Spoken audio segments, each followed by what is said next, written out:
अमीरपुर नाम के एक शहर में राजा अमीर सिंह का राज हुआ करता था। वो हमेशा अपनी प्रजा के हित में कार्य किया करते थे। वहां की प्रजा बहुत खुश रहती थी। एक दिन गिद्ध आकाश में भूतिया पेड़ के बीज लेकर उड़ रहा था। जैसे ही गिद्ध अमीरपुर पहुंचा तो उसके मुंह से एकदम बीज अमीरपुर के बीचों बीच गिर गया।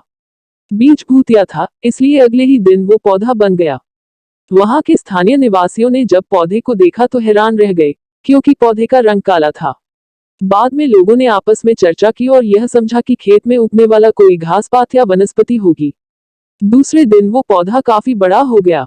लोगों को और ज्यादा दुविधा हुई कि एक ही दिन में ये पौधा इतना बड़ा कैसे हो गया। होते होते वो पौधा तीसरे दिन पेड़ बन गया। समय बिता और लोग भी तेजी से बढ़ने वाले पौधे के बारे में सोच सोचकर परेशान हो रहे थे।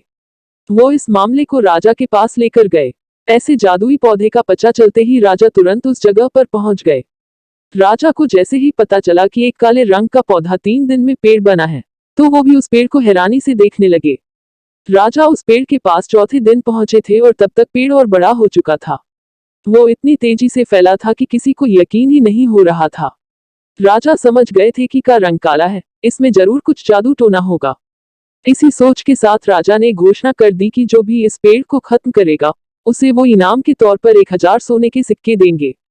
यही नहीं, राजा ने यहाँ तक कहा कि पेड़ को खत्म करने वाला व्यक्ति मेरी मृत्यु के बाद मेरी राजगद्दी पाने का हकदार भी बनेगा। इतनी बड़ी घोषणा सुनने के बाद हर कोई पेड़ खत्म करने के लिए अपना दिमाग लगाने लगा। राजा के सारे चतुर मंत्रियों ने भी तरकीब लगाई, लेकिन पेड़ को कोई भी नष्ट नहीं कर पाया।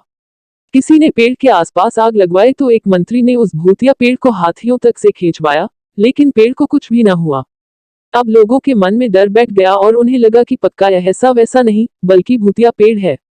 तभी उस गांव के एक समझदार व्यक्ति को राजा की घोषणा का पता लगा।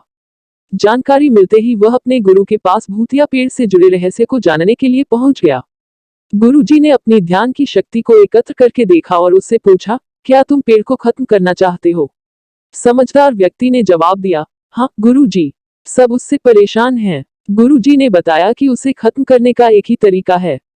इसके लिए तुम्हें उस पेड़ के आसपास नमक डालना होगा। इस तरकीब के बारे में जानते ही वो व्यक्ति तेजी से राजा के पास गया और कहा कि इस पेड़ के आसपास आपको नमक डलवाना होगा। ऐसा करने पर ही यह पेड़ खत्म होगा। राजा ने अपने सैनिकों को ठीक ऐसा ही करने को कहा। सैनिकों ने मिलकर पेड़ के चारों ओर खूब सारा नमक डाल दिया। नमक डालने के एक दिन बाद ही पेड़ का आकार कुछ कम हुआ।